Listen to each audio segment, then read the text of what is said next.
You are standing at a threshold right now, not metaphorically, not as a figure of speech.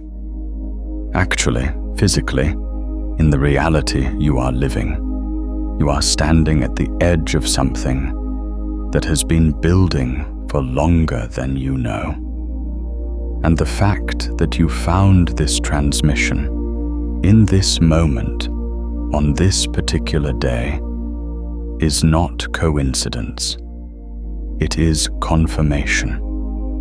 Something in you already knows this. You felt it when you woke up this morning. You felt it last week when something that used to matter stopped mattering, and you couldn't explain why. You felt it in the strange stillness that has been following you. That quiet that isn't peaceful exactly, but isn't anxious either. It's something else. It's the silence of a door that has already swung open, waiting for you to notice it's there. Your soul is trying to tell you something. It has been trying to tell you for a while now. And what it's trying to tell you is this: your old life is over. Not the life you hate. Not just the parts that aren't working. The whole architecture, the whole operating system, the entire version of you that built that hard life, sustained it, believed it was the only possible shape your existence could take. That version has reached its terminal point, and what you've been experiencing, the restlessness, the things falling away, the relationships that no longer fit, the work that no longer satisfies, the strange grief for something you can't name, the feeling of being between two worlds, that is not a problem to be solved. That is a gate, and it is open. Here is what I want you to understand before we go any further. The title of this transmission is not a warning. It is not a threat. It is not something to be afraid of. Your old life being over is the best news you have received in years, possibly in this entire lifetime. Because on the other side of that gate, on the other side of what you've been calling confusion, or loss, or transition, or crisis, there is a version of you that you have not yet met.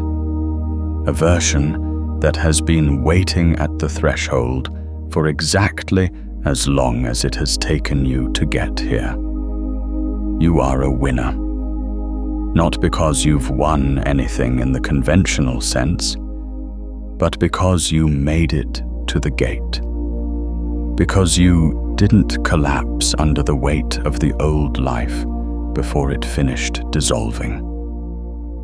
Because something in you kept moving forward, even when you couldn't see where forward was. Because you are here, now, standing at the edge of a state change that most people never get close enough to feel. We are going to walk through this together. You are going to understand what is happening to you at the level of physics, not just philosophy. You are going to see both sides of the gate clearly, what you're leaving and what you're moving toward. You are going to understand why this moment, specifically, is the crossing point. And then you are going to step through. One version of you is listening to this right now. A different version of you will finish it. Let's begin. There is a concept in quantum mechanics called a phase transition. You may have encountered it in high school physics as something that happens to water. Liquid becomes gas, solid becomes liquid. The molecules rearrange themselves into a fundamentally different state. But what most physics classes don't teach you, what gets lost in the translation from laboratory to classroom, is how phase transitions actually happen. Because they don't happen gradually. They don't happen incrementally. They don't happen the way we imagine change happens, through slow accumulation over time. Phase transitions happen all at once.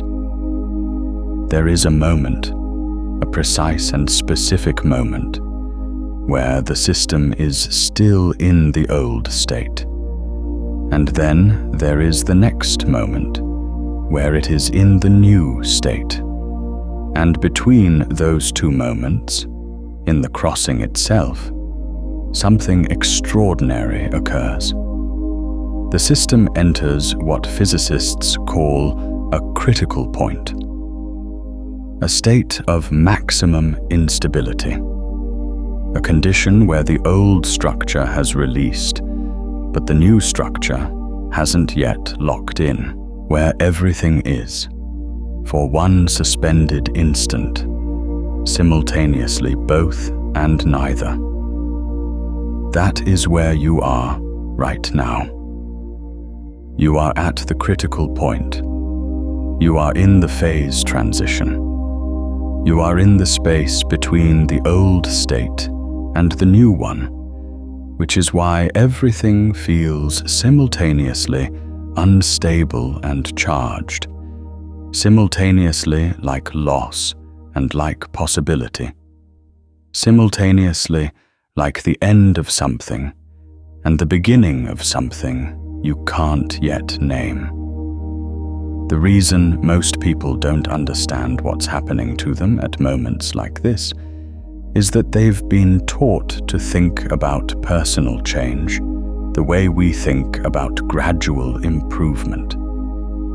You work on yourself. You get a little better. You accumulate wisdom slowly over decades. You evolve through consistent effort and small daily choices. And that model is not wrong. There is a kind of growth that works that way. But it is not the only kind. And it is not the kind that is happening to you right now. What is happening to you right now is a state change, a quantum leap, a threshold crossing. And the physics of threshold crossings are completely different from the physics of gradual improvement. In a phase transition, the system doesn't slowly become the new thing. It remains the old thing, under increasing pressure, until the exact moment where the pressure exceeds the system's capacity to hold the old structure. And then it becomes the new thing entirely, all at once, in a single crossing. Think about what happens to water just before it boils. At 19 degrees Celsius, it is still water, still liquid, still behaving like water behaves. But something is happening at the molecular level that isn't visible on the surface. The energy is building. The pressure is rising. The old structure is holding, but only barely, and only because it hasn't yet reached the precise point where holding becomes impossible. And then, at 100 degrees, it doesn't gradually become steam. It crosses. It transitions. It becomes something categorically different in a moment that cannot be undone. There is no going back from boiling. There is no going back from what is happening to you. And that is not a tragedy. That is the physics of becoming. If this transmission is landing somewhere real in you, take a second to like it and subscribe. There is more where this came from, and you'll want to be here for what comes next.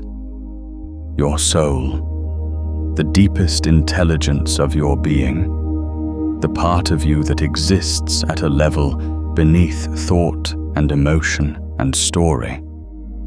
Your soul has been building energy toward this crossing for a long time. Everything that has happened to you in the past months or years that felt like difficulty, like loss, like confusion, like things not working, like relationships ending, and certainties dissolving, and identities cracking. That was not punishment. That was not failure. That was energy building. That was pressure rising. That was the system approaching the critical point where the old structure can no longer hold. And now you are here, at 99 degrees, at the moment just before the crossing. And your soul is not whispering anymore. It is not sending subtle signals through dreams and intuitions and quiet discomfort. It is speaking clearly through everything in your life that is no longer working, through every door that has closed, through every version of the future that has stopped being available to you. It is saying, the old life is over, and the gate is open. Let me tell you about the gate, not as metaphor, as mechanics. In quantum physics, there is a phenomenon called quantum tunneling. It describes the ability of a particle to pass through a barrier that, according to classical physics, it should not be able to cross. The particle doesn't have enough energy, by classical calculation, to get over the barrier. But it doesn't need to get over the barrier. It tunnels through it. It appears on the other side without having traveled through the space in between. This is not a theoretical abstraction. This is how the sun works. Nuclear fusion in the sun's core, the process that produces all light and heat and life on this planet, would be physically impossible without quantum tunneling. The protons in the sun's core don't have enough thermal energy to overcome the electromagnetic repulsion between them. By classical physics, they should never fuse. But they tunnel. They pass through the barrier. And the result is the light by which you are living. You have a barrier in front of you. You can feel it. It is the space between who you have been and who you are becoming. And your mind, your classical, calculating, probability estimating mind, looks at that barrier and says, I don't have enough energy to cross this. I don't know what's on the other side. The risk is too high. The uncertainty is too great. Stay where it's safe. Stay where it's known. Stay in the old life, even though it no longer fits, because at least you know its dimensions. But your soul is not a classical particle. Your soul knows how to tunnel. Your soul knows that the gate is not something you climb over. it is something you step through. That the crossing doesn't require you to have everything figured out before you move. That the energy needed for the transition is not the energy of certainty or preparation or perfect readiness. It is the energy of alignment, the energy of frequency matching. The gate opens when your frequency matches what's on the other side. And your frequency has been changing. That's what all of this has been. The restlessness, the dissatisfaction, the things that used to bring you joy, that now feel hollow. The relationships that used to feel nourishing, that now feel draining. The identity you used to wear comfortably, that now feels like a costume. That is your frequency shifting. That is your soul tuning itself to the new state. That is the preparation for the crossing, happening in you, at a level beneath your conscious awareness. You didn't do this deliberately. You didn't plan it. But it happened anyway, because this is what souls do when they are ready to evolve. They begin to vibrate at the frequency of the next state. They begin to resonate with what's on the other side of the gate. And once that resonance begins, the old state, the old life, the old identity, the old way of being starts to feel increasingly wrong, increasingly tight, increasingly like something that belongs to a version of you that you are no longer quite able to inhabit. This is what your soul is trying to tell you. Not that something is wrong with you, not that you have failed, not that the life you built was a mistake. It is telling you that you have outgrown it, that the frequency of who you are becoming no longer matches the frequency of who you have been. That you are at the gate, that it is open, that the only direction available to you now is through.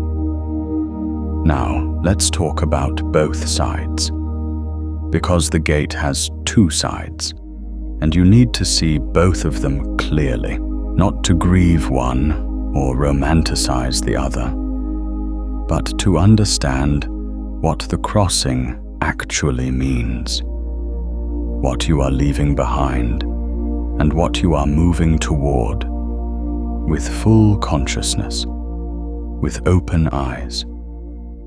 On the side you're standing on right now, the side you've been living, there is a life that was built by a version of you that no longer exists. Let me say that again because it matters. The life you are in the process of leaving was not built by you as you are right now. It was built by a younger version of you, or a less aware version, or a version that was operating from wounds you hadn't yet healed, or fears you hadn't yet faced, or beliefs about yourself that you have since discovered were never true. That version of you made the best choices available to it with the consciousness it had. It built a life that made sense from where it was standing. But you are not standing where it was standing anymore. The old life might include relationships that were formed around a version of you that no longer exists.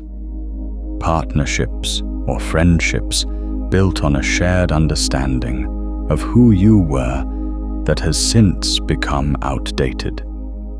When you change at the level of soul, when your frequency shifts as dramatically as yours has been shifting, The people around you sometimes cannot make the crossing with you.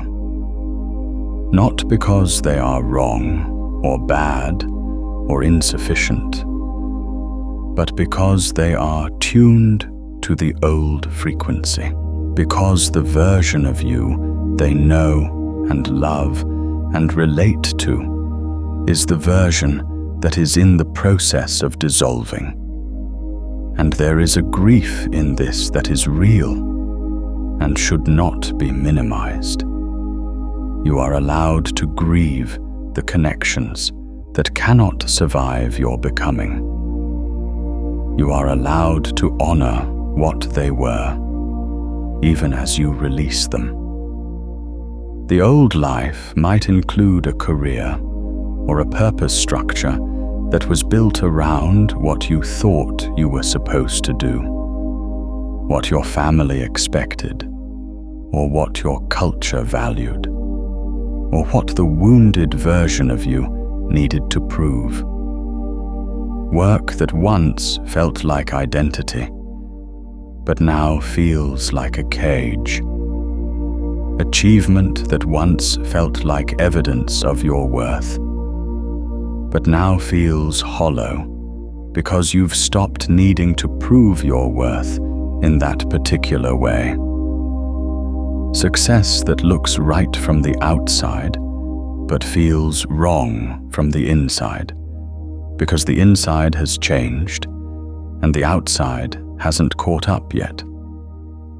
The old life might include a story about yourself, a narrative identity, a set of beliefs about who you are and what you're capable of and what you deserve and what is possible for you. That was written in a time when you had less access to your own depth, when you were smaller, when you were more afraid, when you didn't yet know what you know now. That story served you. It organized your experience. It gave you a framework for moving through the world. But a story written from a smaller place cannot contain a larger life, and you have grown past its edges. This is what is on the side you're standing on. A life that was real and mattered and served its purpose and is now complete. And on the other side of the gate, on the other side, is a life that has not yet been built, because it can only be built by the version of you that is about to emerge from this crossing. On the other side is a set of relationships that are tuned to your actual frequency, not the frequency you were performing, not the frequency you inherited, not the frequency you maintained to stay safe or acceptable or loved. Your actual frequency, the one that has been emerging through all of this disruption. On the other side are connections that can hold the full weight of who you actually are, because they were formed in the field of who you actually are. On the other side is work, or purpose, or contribution, or creation, that emerges from the deepest intelligence of your being, rather than from the anxious calculations of a self that needed to prove something. Work that feels less like performing a role and more like expressing a nature. Contribution that doesn't drain you because it doesn't require you to be something you're not. Purpose that doesn't feel like a destination you're trying to reach, but like a direction you're already moving in. On the other side is a version of you that has crossed this threshold and knows it. That carries the quiet authority of someone who has faced the gate and stepped through it. Not arrogance, authority, the kind that doesn't need to announce itself, the kind that comes from having moved through the fire and arrived on the other side intact, the kind that makes other people feel safe in your presence because they can sense that you have been somewhere real and returned from it. On the other side is a life that fits. That is the gate. That is what's on both sides. And you are standing at it right now. I want to ask you something, and I genuinely want you to sit with it and leave your answer in the comments. Has there been a moment in your life when you knew with complete certainty that you had crossed a point of no return? When something shifted so completely that going back was simply no longer possible? What did that moment feel like from the inside? But I want to spend some time with something that most people don't want to look at directly. Because there is a reason you haven't crossed yet. There is a reason that even though part of you can feel the other side, can sense it, can almost see it, you are still standing at the threshold. And it is not because you are weak or broken or unworthy of what's on the other side. It is because of what crossing requires you to release. The gate has a toll, not a punishment, a requirement, a physics-based necessity. You cannot carry the old state through the gate into the new state. This is not a spiritual metaphor. This is the mechanics of phase transitions. When water becomes steam, it cannot carry with it the molecular structure of liquid water. The transition requires the release of the old structure. The new state is incompatible with the old configuration.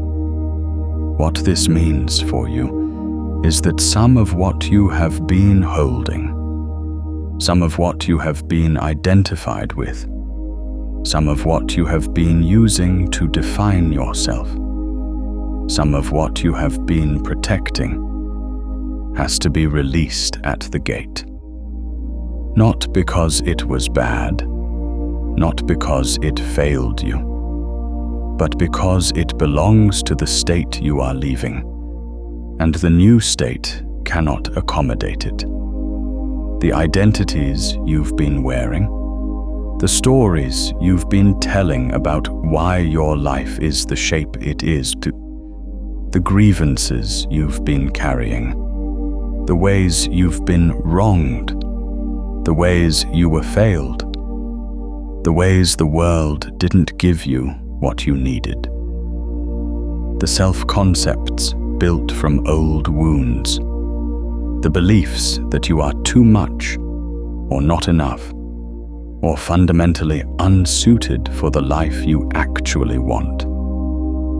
The relationships you've been maintaining out of guilt or obligation or fear of what releasing them would mean about you. The version of safety that is actually just a more familiar version of suffering. All of this has to be left at the gate. And this is where people stop. This is where the hesitation lives.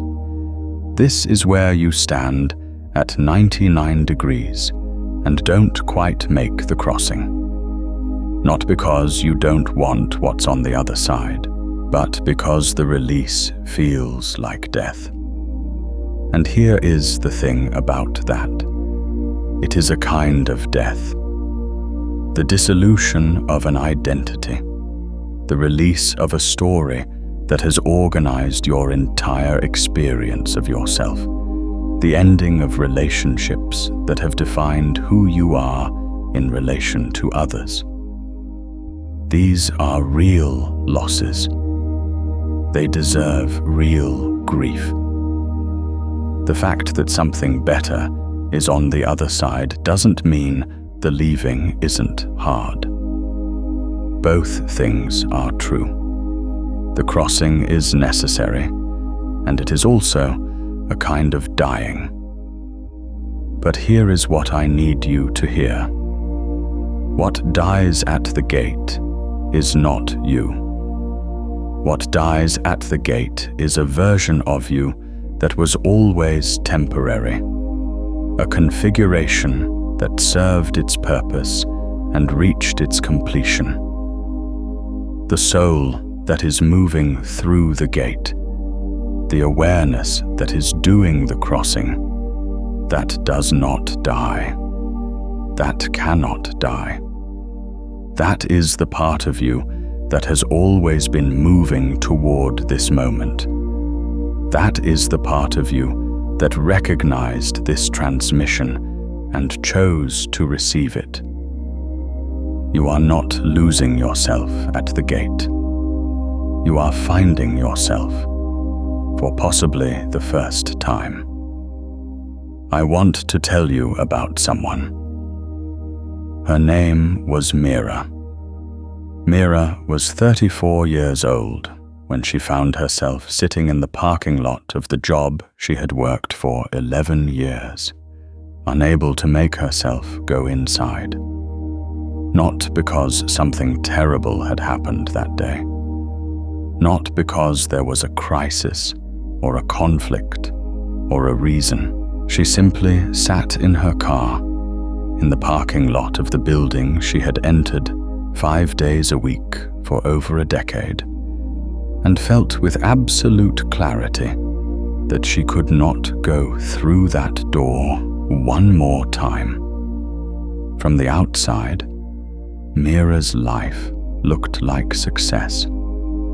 She had the career she had worked toward since graduate school. She had the apartment she had saved for. She had the relationship she had chosen carefully and built thoughtfully over 6 years. She had the social life, the fitness routine, the financial stability, the external markers of a life that was working. And she had been living inside a quiet, persistent wrongness for so long that she had stopped noticing it. It had become the background frequency of her existence, a low hum of not quite right that she had learned to think of as normal. The parking lot moment didn't come from nowhere. It was the culmination of months of signals she had been receiving and rerouting.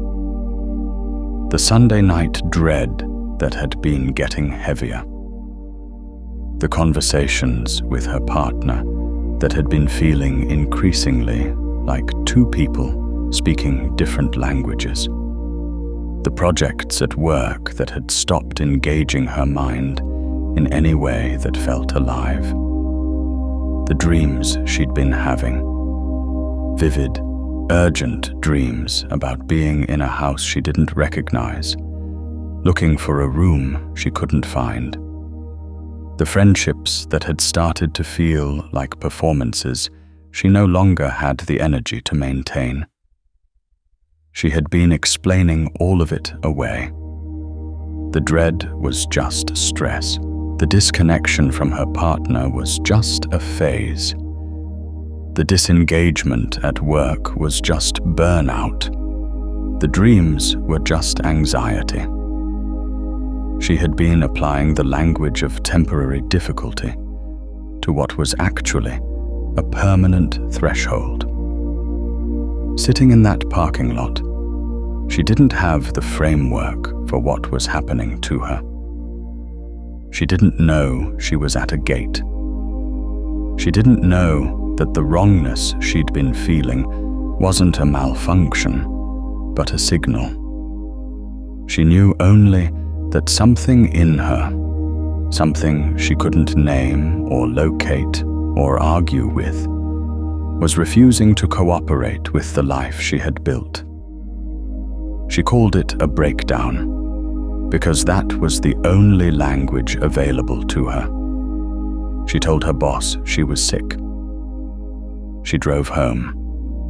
She sat on her kitchen floor and cried for 3 hours in a way she hadn't cried since childhood. Not the controlled, managed tears of adult grief, but the full-body, unguarded sobbing of someone who has finally stopped holding something. And when the crying stopped, she felt something she didn't expect. She felt still, not fixed, not better, not like anything had been resolved, but still, like the static that had been running underneath everything for years had suddenly gone quiet.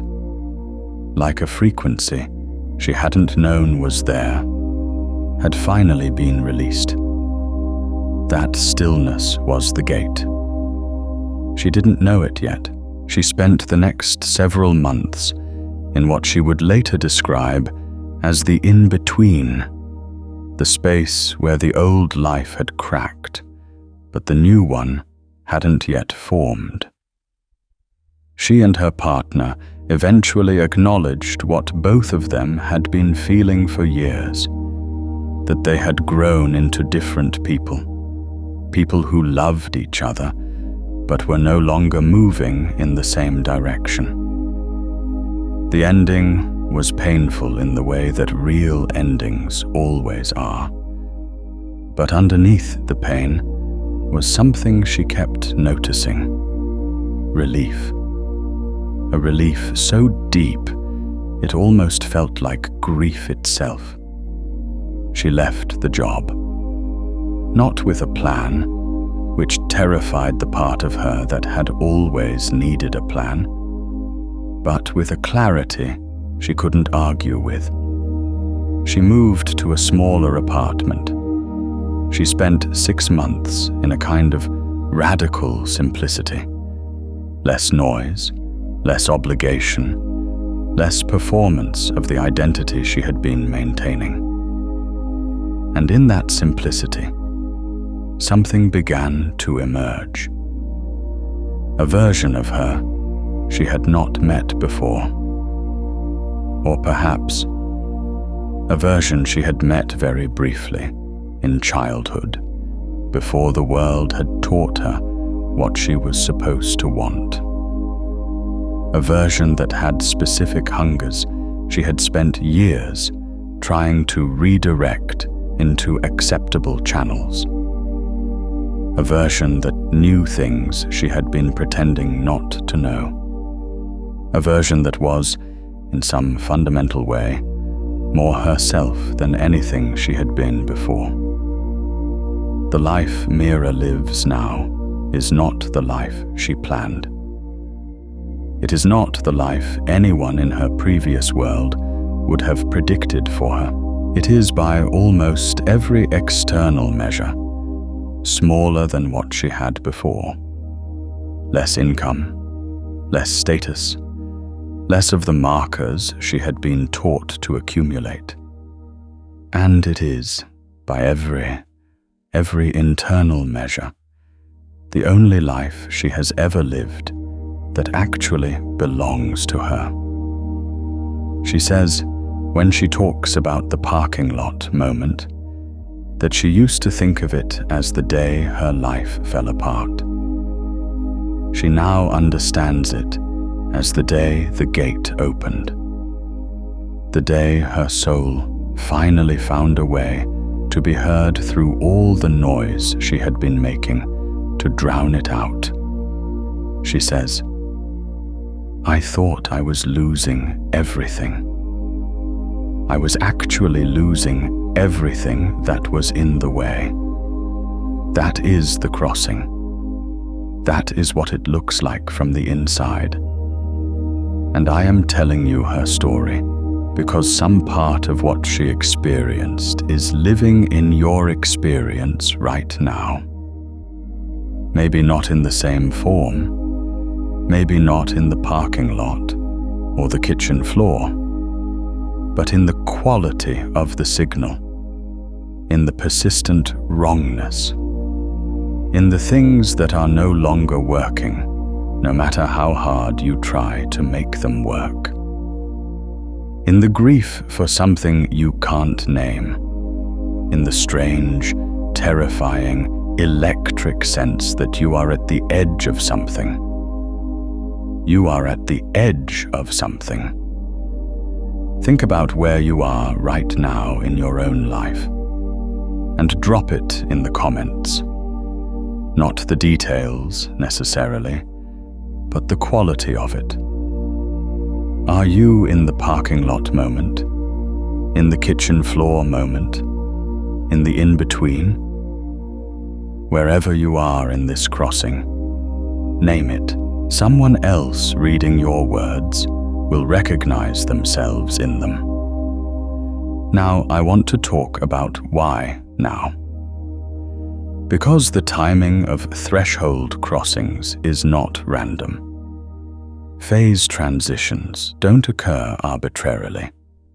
They occur when specific conditions are met, when the system has reached the precise configuration where the old state can no longer hold. And the conditions that brought you to this gate, in this moment, are worth understanding. There is something happening in the larger field right now, in the collective consciousness, in the shared reality that all of us are living inside, that is amplifying individual threshold experiences. The world itself is in a phase transition. The structures that have organized human reality for generations, the economic structures, the social structures, the belief structures about what is possible and what is real and what is valuable, are under pressures they were not designed to withstand. Old certainties are dissolving. Old maps are no longer matching the territory. Old identities built around participation in those structures are becoming unstable. This is not comfortable. This is not supposed to be comfortable. Phase transitions never are. But what it means for you specifically is that your individual threshold experience is not happening in isolation. You are not the only one standing at a gate right now. You are one of many. A vast, growing number of people whose personal frequency shifts are being amplified by the collective frequency shift happening around them. You are crossing a personal threshold inside a larger collective crossing. And that matters, because it means the resources available to you on the other side are not just personal resources. They are collective ones. When you cross this gate, you do not emerge into an empty field. You emerge into a community of others who have made the same crossing or are in the process of making it. You emerge into a new frequency band that is populated by people who are, like you, living from a more authentic and more awake version of themselves. The other side of your gate connects to the other side of their gates. This is how new worlds are built, not by individuals who cross alone, but by individuals whose crossings connect them to each other. But there is something more specific about why now for you, in your particular life. And I want you to consider this carefully. The things that have been falling away from your life recently, the relationships, the certainties, the identities, the structures, did not fall away because they were taken from you. They fell away because you outgrew them. Because the version of you that is emerging from this crossing is no longer compatible with the version of reality those things were part of. When a caterpillar dissolves inside a chrysalis, it is not losing its wings. It is becoming capable of having wings. The dissolution is the preparation.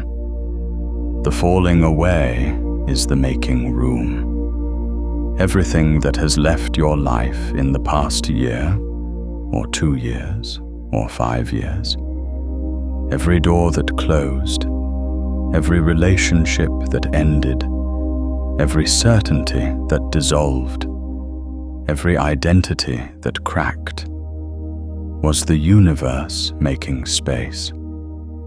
Was your soul clearing the frequency field for the new state? Was the old life completing itself so that the new life could begin? This is why now. Because the clearing is complete enough. Because the frequency shift has reached the point of crossing. Because you have released enough of the old state, through the losses you have moved through the grief you have allowed yourself to feel, through the willingness you have demonstrated to keep moving even when you couldn't see where you were going, that the gate can open. And it has opened. That is why you are here. There is another dimension to the why now that I want to address directly. Because some of you listening to this are in a version of the threshold experience that has been going on for a very long time. Years, maybe. Decades, in some cases. You have been feeling the wrongness, receiving the signals, standing at various versions of this gate for longer than you want to admit. And the question that lives underneath your experience is not just why now, it is why did it take this long? Why did I spend so many years in the old state after I started to feel it was wrong? Why didn't I cross sooner? And the answer to that question is not what your harshest internal voice would tell you. It is not that you were weak or afraid or too comfortable or too attached. The answer is that you were not ready. And I don't mean ready in the sense of having prepared enough or worked hard enough or done enough inner work. I mean ready in the sense of a phase transition. The system had not yet reached the critical point. The energy had not yet built to the level required for the crossing. The old structure, no matter how uncomfortable, had not yet reached the exact configuration where holding it became impossible. Phase transitions cannot be forced. You cannot make water boil by deciding very hard that it should boil. You can apply heat, and you have been applying heat through every conscious choice you have made to grow, to heal, to become more honest with yourself about what you actually want and need and are. But the crossing itself happens when the system is ready, not when you decide it should happen. You are here now. The crossing is now. Not because you finally got it right, because the conditions are finally met. And there is something in the timing that deserves to be honored rather than mourned. Everything that happened in the time between when you first felt the gate and now, all of it was necessary. All of it was building the energy. All of it was preparing the crossing. The years you spent in the old life after you started to feel it was wrong were not wasted years. They were the years in which you built the depth of soul, the capacity for honesty, the willingness to release, that make this crossing possible. You couldn't have crossed earlier. You can cross now. Now I want to give you something practical, because understanding the physics of your threshold is important, but understanding alone doesn't move you through the gate. What moves you through the gate is crossing it. And the crossing is an act, not just an insight. If you can feel the full weight of this crossing and want a complete map of the passage, from the moment you recognize the gap between the frequency you've been performing and the one you're actually broadcasting, all the way through to sealed coherence on the other side, that map exists. The sealed timeline, a quantum guide to becoming untouchable by wrong frequencies, walks you through the exact 5-phase sequence from diagnosis through threshold to the irreversible new state. This transmission opens the gate, but the full crossing is in the book. You'll find it in the description below. I want to walk you through a threshold practice. This is not a meditation in the conventional sense. It is not about relaxation or peace or going somewhere pleasant. It is about standing at the gate with full consciousness and choosing to step through it.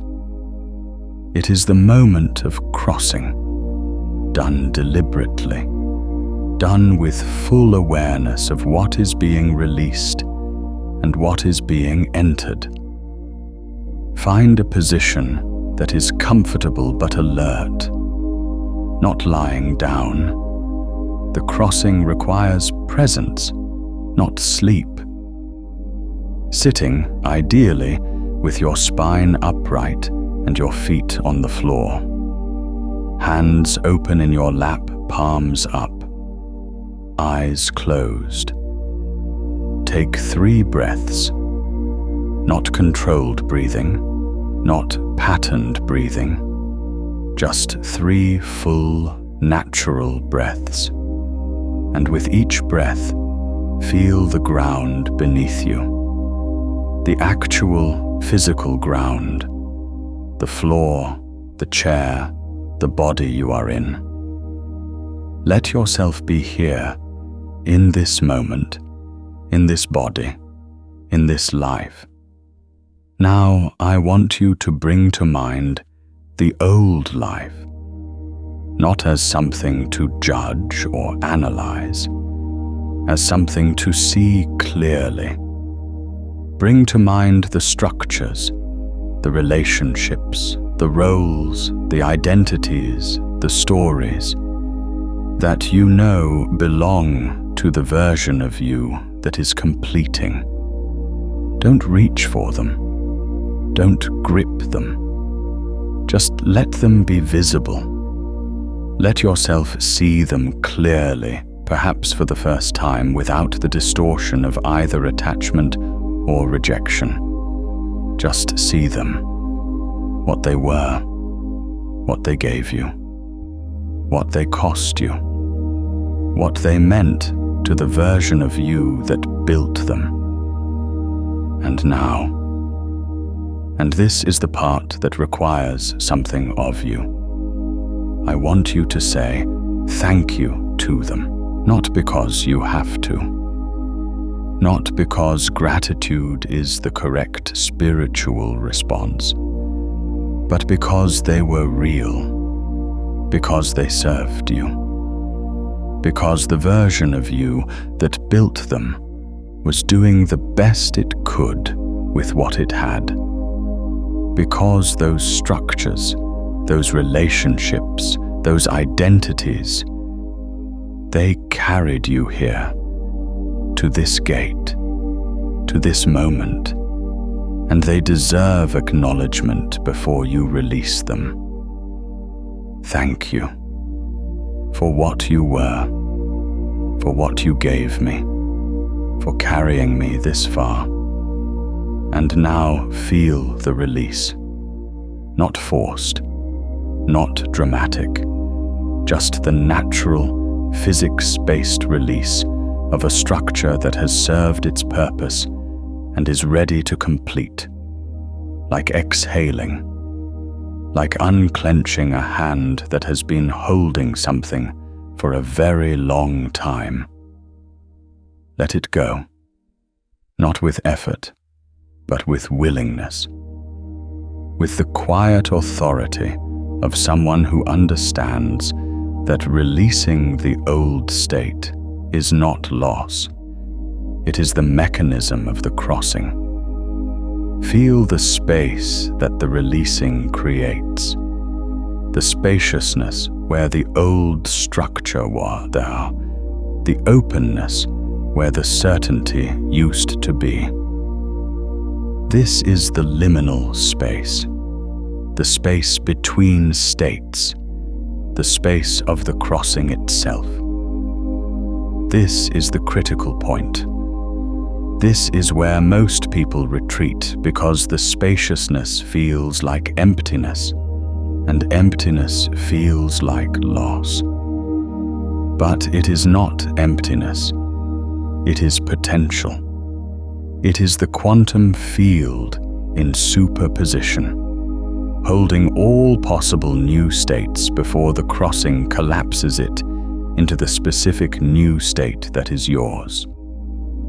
Stay here for a moment, in the space, in the between. Let yourself feel the full charge of it, the discomfort and the electricity, the grief and the anticipation, the loss and the possibility. Don't resolve it. Don't rush through it. This is the gate itself.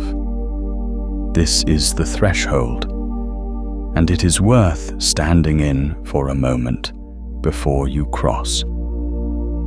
Now, on the other side of this space, there is a version of you. You can sense it, not see it clearly. It is still forming, still crystallizing, still becoming specific.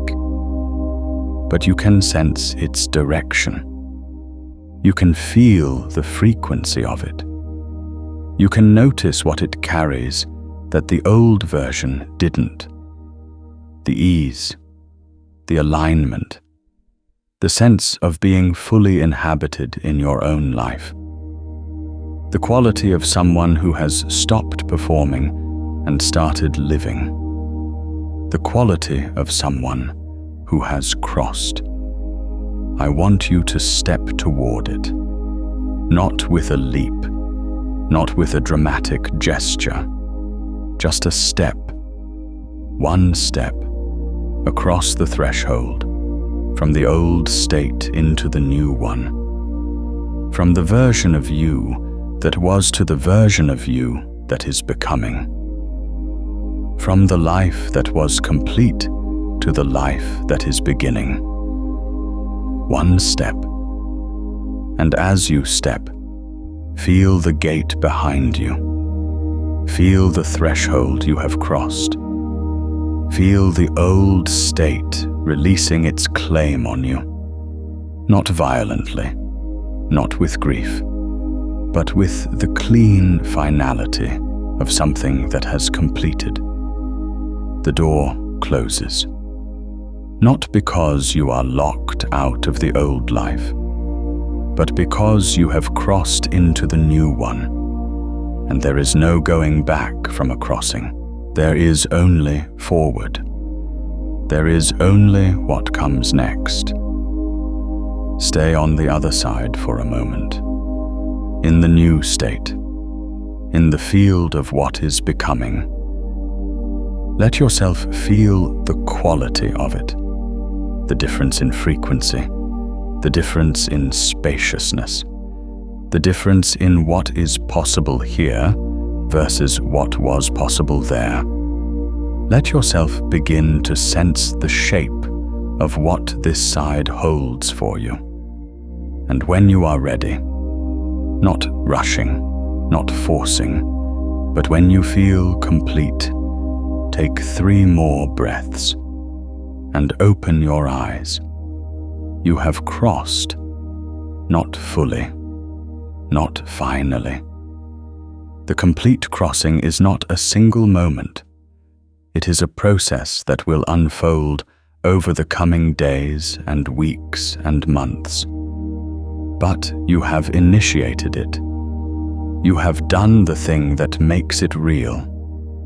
You have stood at the gate with full consciousness and chosen to step through.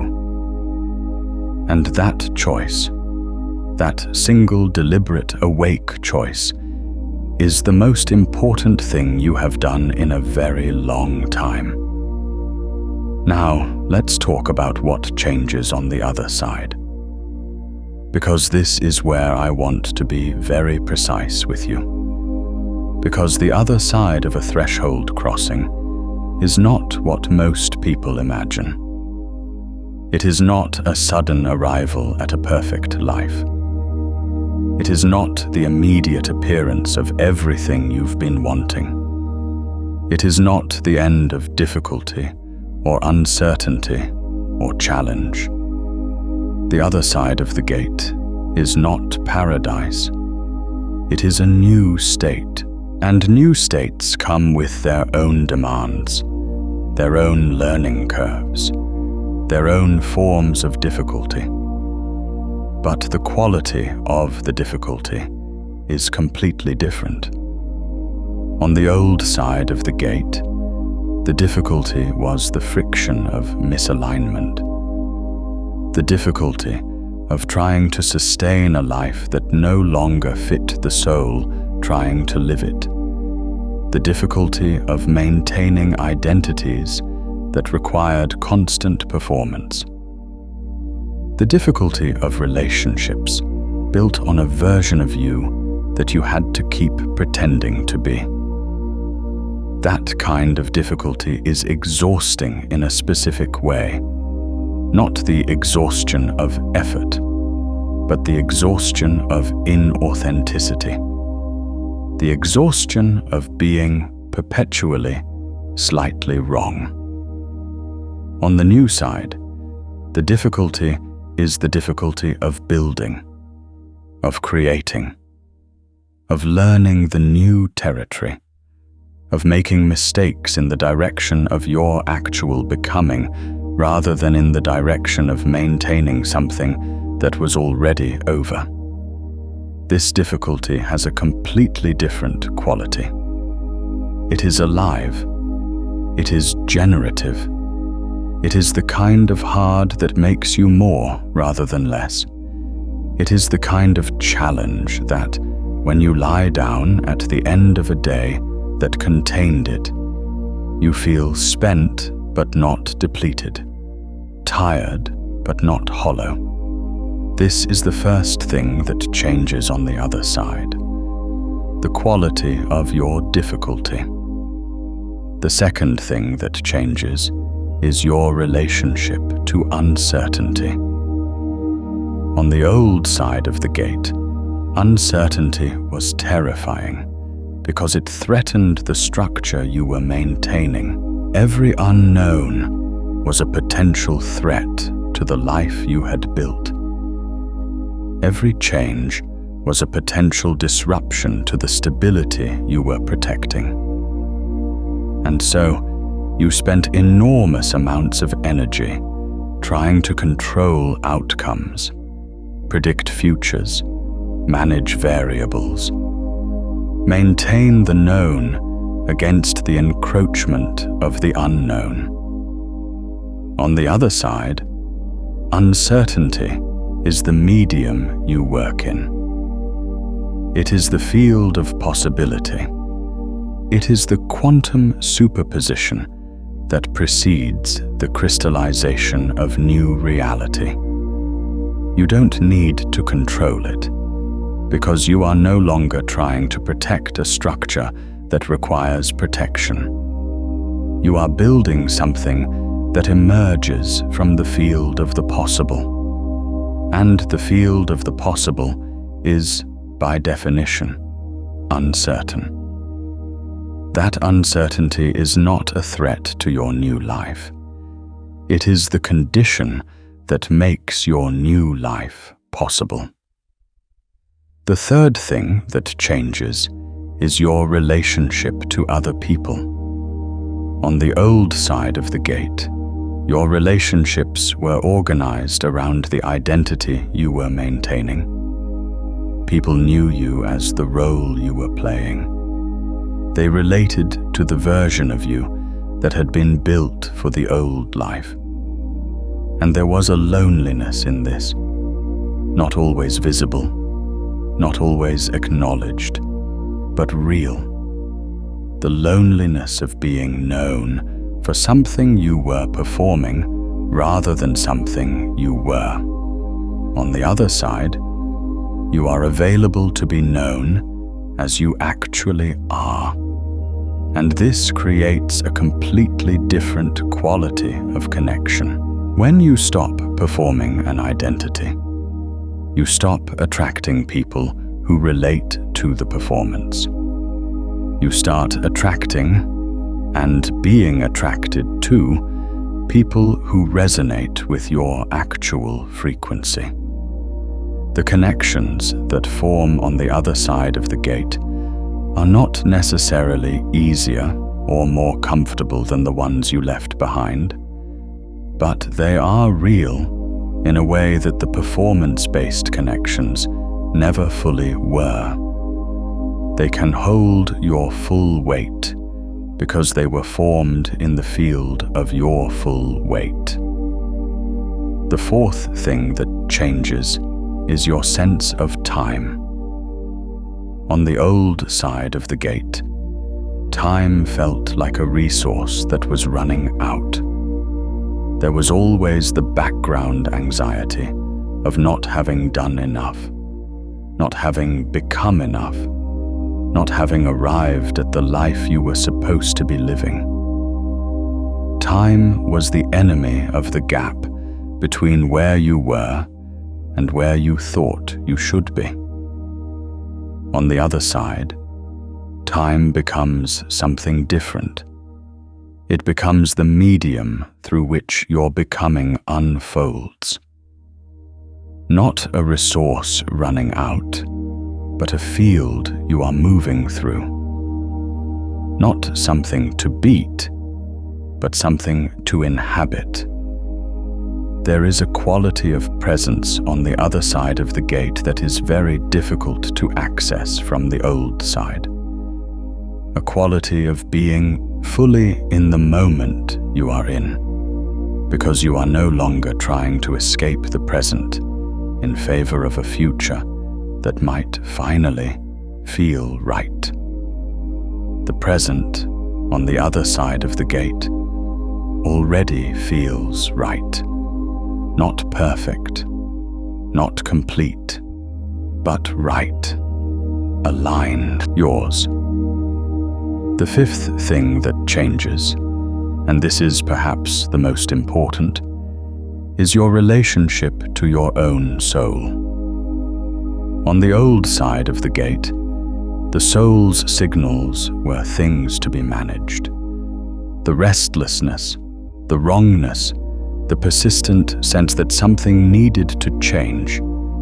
These were problems to be solved, symptoms to be treated, inconveniences to be quieted.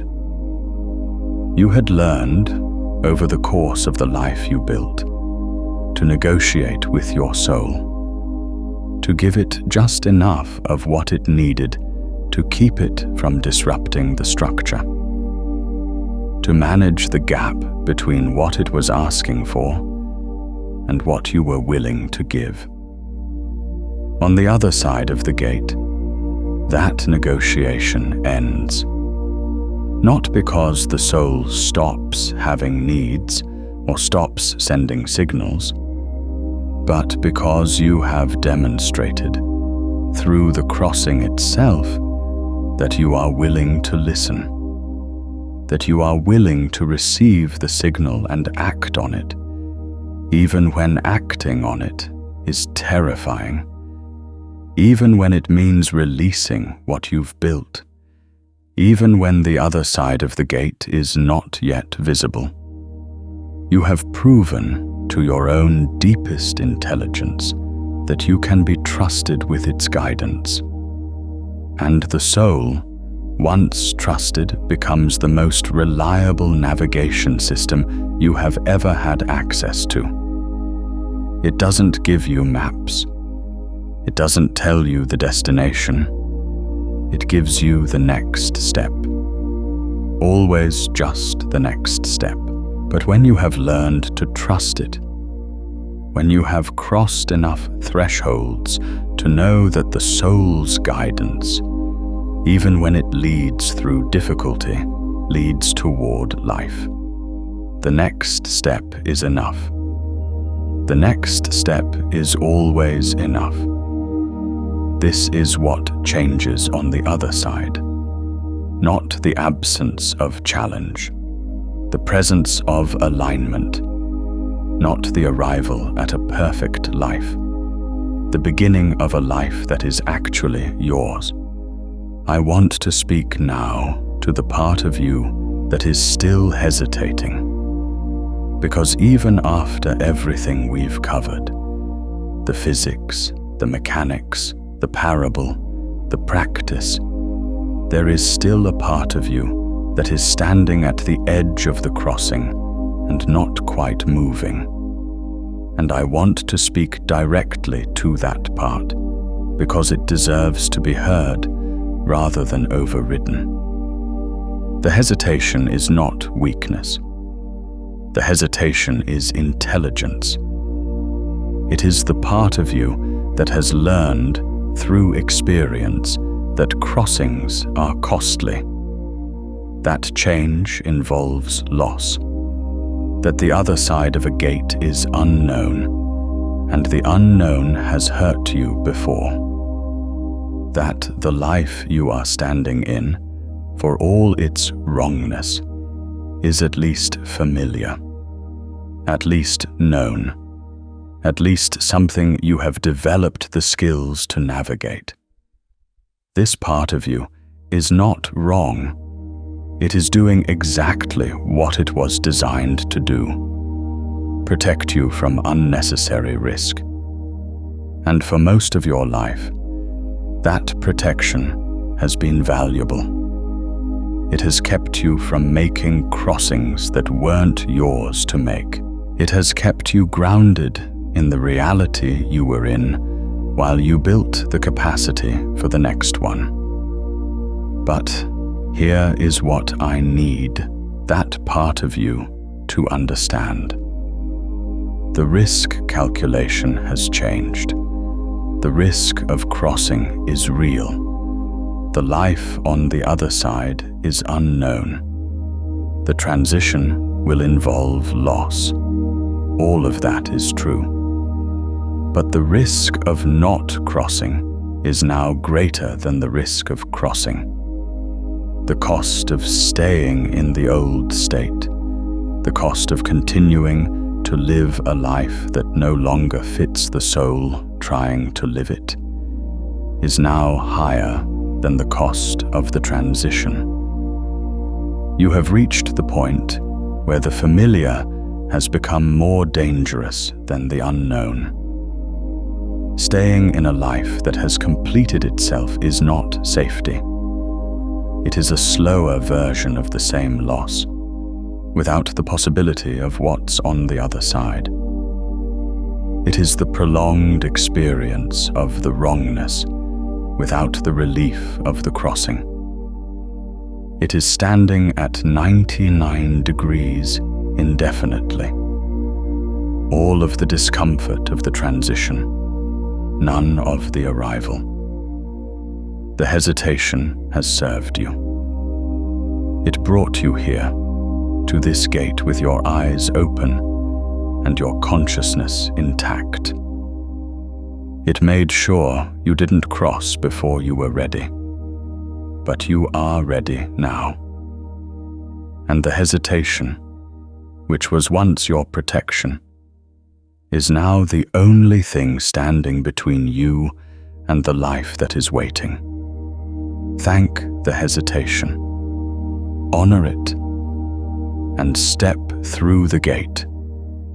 There is something I want to say about the people in your life who will not understand this crossing, because there will be some. There will be people who knew the old version of you and are confused or hurt or frightened by the changes they are seeing, who interpret your threshold experience as a crisis rather than a crossing, who offer you the well-meaning advice to go back, to return to the relationship, the job, the identity, the life that you are in the process of leaving, who tell you that you are making a mistake, or going through a phase, or being irresponsible, or abandoning what you built. These people love you, or they have loved the version of you they know, and their concern is real, even when their advice is wrong. They are not your enemies. They are people who are tuned to the old frequency and cannot yet perceive the new one. They cannot feel the gate because they are not standing at it. They cannot see the other side because they are not in the crossing. And so from their perspective, what you are doing looks like destruction rather than transformation. You do not need to convince them. You do not need to explain the physics of your becoming to people who are not ready to hear it. You do not need to justify your crossing to anyone who has not crossed. What you need to do is trust your own signal more than you trust their fear. This is not arrogance. This is the basic requirement of a threshold crossing. The gate does not open by committee. The crossing is not a collective decision. It is a soul-level movement that happens in the deepest part of you, in response to a signal that only you can receive. Other people's inability to perceive your signal is not evidence that the signal is wrong. It is evidence that this is your crossing, not theirs. Be kind to the people who don't understand. Be patient with their confusion. Allow them their feelings about your changing. But do not let their inability to see the gate convince you that the gate isn't there. You can see it. You have always been able to see it. That is why you are here. Now I want to address something that comes up at every threshold, for almost everyone who stands at one. The question of worthiness. Because underneath the hesitation, underneath the fear of the unknown, underneath the grief of what is being released, there is often a deeper question. A question that most people don't ask out loud, but that lives in the body, in the gut, in the quiet hours before dawn. The question is, am I worthy of what's on the other side? Am I worthy of the life that fits? Am I worthy of the relationships that can hold my full weight? Am I worthy of the work that emerges from my actual nature rather than my performance of capability? Am I worthy of the version of me that is on the other side of this gate? And I want to answer that question with the same precision I've been bringing to everything else in this transmission. The gate does not open for the worthy.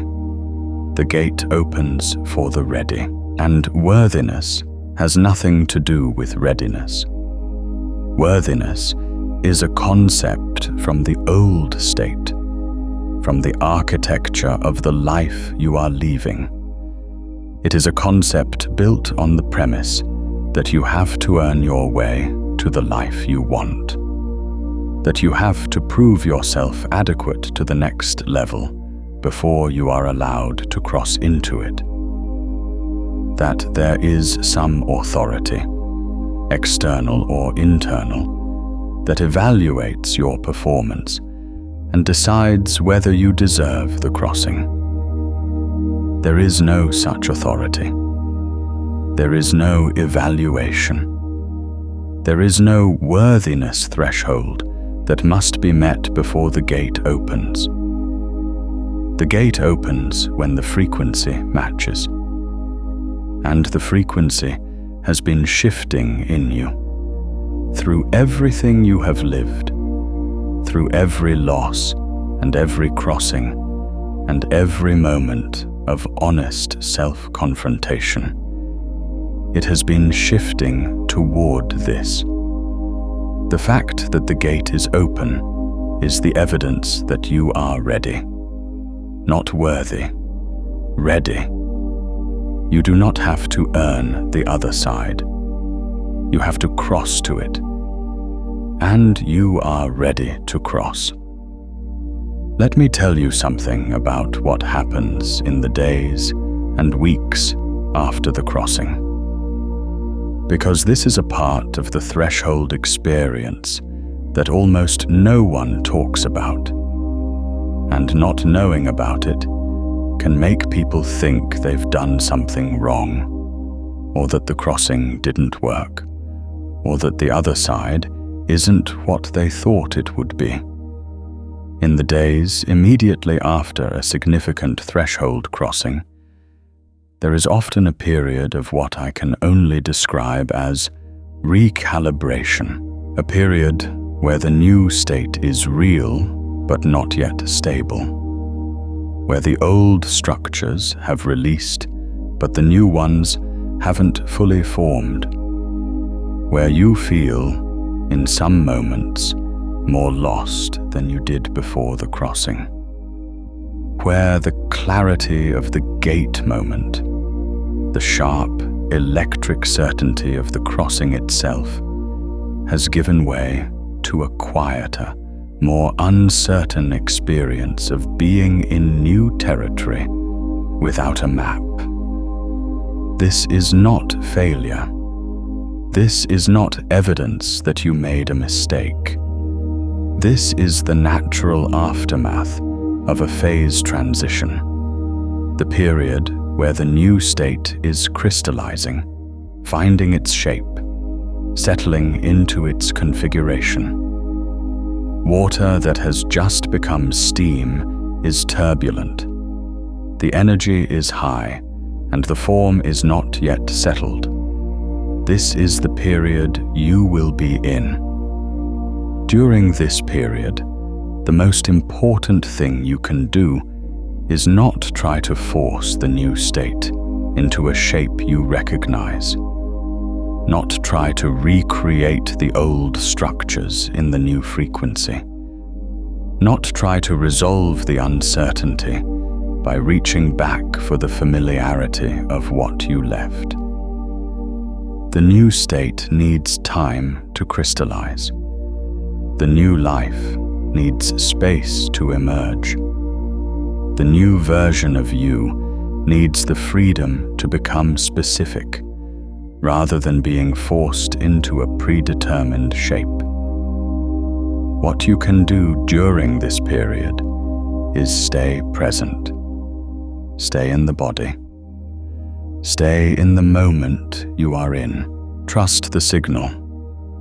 Not the signal of the old state, not the signal of other people's fears about your crossing, but the soul's signal, which is always pointing toward life, always pointing toward more of yourself, always pointing in the direction of the next step.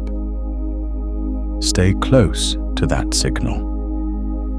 Follow it one step at a time, and trust that the crystallization is happening, even when you can't yet see the shape it's taking. The new life is forming. It is forming in you, around you, through every choice you make from the new frequency. Every decision made from the new state rather than the old one adds another layer of crystallization. Every relationship entered from the authentic frequency rather than the performed one adds another thread to the new structure. Every moment of work done from the actual nature rather than the anxious performance adds another brick to the new foundation. It is building, even when you can't see it, especially when you can't see it. I want to speak now to those of you who are in the middle of the crossing, not at the beginning, not at the end, but somewhere in the turbulent middle, where you have already released the old state, but have not yet arrived at the new one. You are in the chrysalis.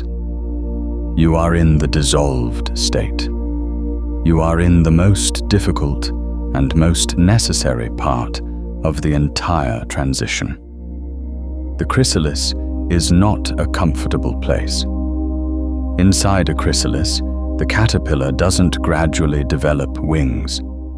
It dissolves completely. The old structure breaks down entirely. The organs, the tissues, the entire architecture of what it was. And from that dissolution, from that state of complete formlessness, the butterfly emerges. But there is a period, a real, extended, physically uncomfortable period, where the caterpillar is no longer a caterpillar and not yet a butterfly, where it is neither, where it is dissolved potential, waiting to crystallize into the new form. If you are in that period, if you are in the neither, I want you to know that you are not lost. You are in the most important part of the process. The dissolution is not the end. It is the preparation. The formlessness is not failure. It is the condition that makes the new form possible. You cannot become a butterfly without first dissolving the caterpillar. And the dissolution, as disorienting and uncomfortable as it is the most precise and purposeful thing that has ever happened to you. Stay in the chrysalis. Don't try to break out early. Don't try to reconstruct the caterpillar because the butterfly isn't visible yet. The butterfly is forming. It is forming in the dissolution. It is forming in the discomfort. It is forming in the very experience that feels most like loss and most like uncertainty and most like you don't know who you are anymore. You are becoming who you actually are. That is what it feels like. There is a community on the other side of this gate. I want to speak about that, because one of the things that makes threshold crossings so difficult is the isolation they can create. When you are in a state change, when your frequency is shifting away from the old life and toward the new one, you often find yourself in a period of profound aloneness. The old community, the people tuned to the old frequency, can no longer fully meet you where you are. And the new community, the people tuned to the new frequency, hasn't yet formed around you. This aloneness is real, and it is temporary. On the other side of the gate, there are people who have crossed similar thresholds, people who have released old lives and old identities and old stories and emerged into new states, people who know the language of threshold crossings because they have lived it, people who will not look at you with confusion when you try to describe what you've been going through, because they have been through something that rhymes with it. These people are not rare. They are not a small, select group of the especially spiritually evolved. They are a growing community of ordinary people who have experienced extraordinary threshold crossings and emerged from them with a different quality of consciousness. They are people who have stopped performing and started living, people who have crossed gates and arrived on other sides and are now, like you, building lives in the new frequency. They are looking for you in the same way you are looking for them. They are waiting on the other side of the gate. And when you arrive, when you complete this crossing and begin to inhabit the new state, you will find them, not by searching, but by resonance, by the simple fact of being in the same frequency field, by the recognition that happens between people who have been through the same kind of fire and emerged with the same kind of clarity. You will not be alone on the other side. You will be in community, real community, not the kind built on shared performance, but the kind built on shared crossing. And that community will be one of the great gifts of what you are going through right now. I want to give you something to carry with you from this transmission. Not a technique or a practice or a framework, but a sentence. A sentence that I want you to be able to return to in the moments when the crossing feels too difficult, when the dissolution feels too complete, when the chrysalis feels too dark, when the hesitation feels too strong. The sentence is this: the gate is open because I am ready, not because I have earned it, not because I am worthy, not because I have done everything right, not because I have figured it all out. The gate is open because I am ready, because my frequency has shifted to the point where the crossing is possible, because my soul has been building toward this for long enough that the conditions are finally met, because the old state has released enough that the new state can begin, because this is my moment. This is my crossing. This is the threshold I was always moving toward. The gate is open because I am ready. Say it when the fear is loudest. Say it when the grief is heaviest. Say it when the people who love the old version of you are trying to pull you back. Say it when the chrysalis is darkest. Say it when you can't yet see the butterfly. Say it when the only thing you know for certain is that you can't go back to what you were. The gate is open because I am ready. And it is, and you are.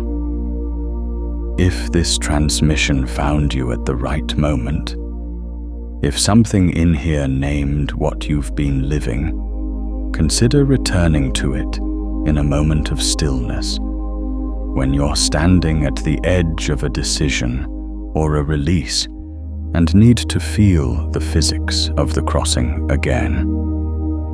And if someone in your life is standing at their own gate right now, send this to them. Not as advice, as a bridge. The recognition that passes between two people who both understand what a threshold feels like strengthens both fields. Your crossing and theirs become part of the same current. There is one more thing I want to say before we close this transmission, and it is something that I want you to hear not as instruction or encouragement or reassurance, but as simple fact. What you are doing right now, the crossing you are making, the threshold you are stepping through, the old life you are releasing, and the new one you are entering, is one of the most significant things a human being can do.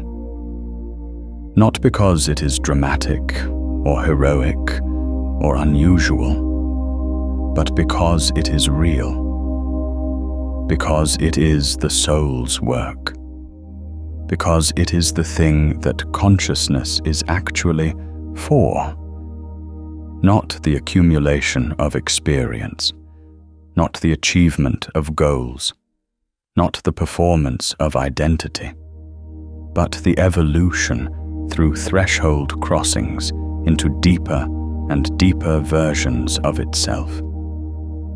Every time a human being stands at a gate and chooses to cross it, every time someone releases the old state and enters the new one, every time someone trusts the soul's signal over the mind's fear, every time someone steps through the unknown into the becoming, the entire field of human consciousness expands.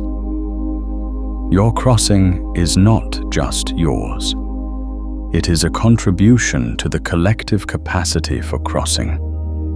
It is evidence in the shared field that the gate can be crossed, that the other side exists, that the dissolution leads to emergence, that the chrysalis leads to wings. You are not crossing alone. You are crossing for everyone who is standing at a gate right now and not yet sure they can move. You are crossing for everyone who will stand at a gate in the future and need to know that others have crossed before them.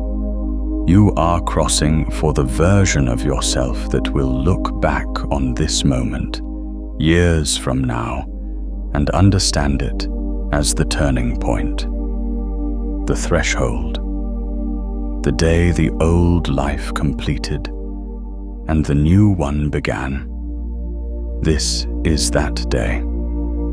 The gate is open. The old life is complete. It served you. It carried you here. It gave you everything it had to give. And now it is done.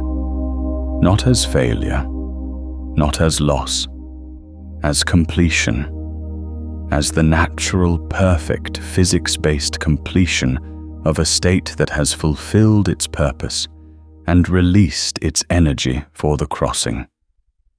And you, the version of you that is stepping through this gate right now, the version that is listening to this transmission, the version that has been building toward this crossing through everything you have lived. You are ready. You have always been moving toward this. Every loss that prepared you, every crossing that taught you, every moment of honest self-confrontation that shifted your frequency, every door that closed so that this one could open, all of it was the approach. All of it was the building of energy. All of it was the preparation for this moment. And this moment is now. Step through the gate, not with certainty about what's on the other side, not with a plan for how the new life will look, not with guarantees or maps or proof that the crossing will go smoothly.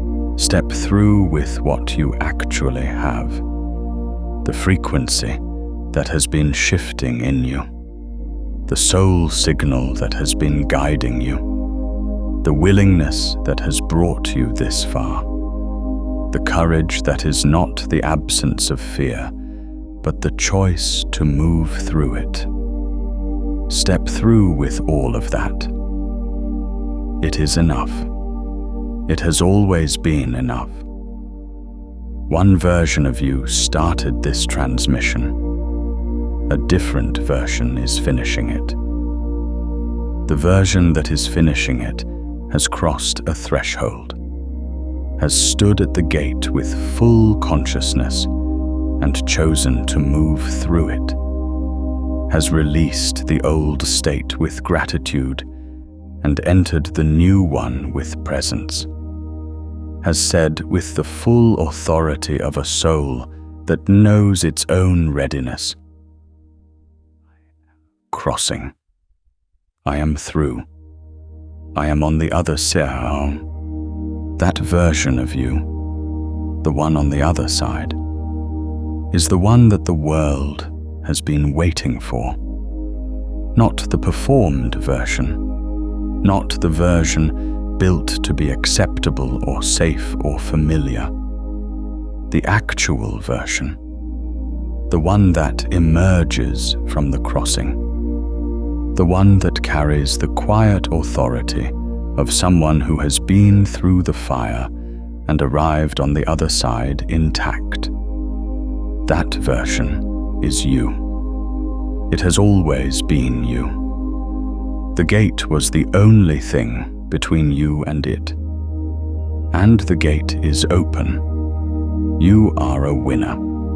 Not because you won something, because you crossed. Because you stood at the threshold of your own becoming and chose the crossing over the familiar. Because you trusted the signal over the noise. Because you released what was complete and stepped toward what is beginning. Because you are here, on the other side, in the new state, in the new frequency, in the new life that is already forming around you. You are a winner because you crossed the gate. Welcome to the other side. The work begins here, not the anxious, proving, performing work of the old life. The generative, creative, alive work of building from the new frequency. The work of becoming specific in the new state. The work of forming the new connections, the new purpose, the new contribution that can only emerge from the version of you that just crossed this threshold. It begins here. It begins now. It begins with the breath you take after this transmission ends, on the other side of the gate, in the new state, as the new version. Take that breath, and begin. The gate was always open. You were always ready, and now you know it. Go.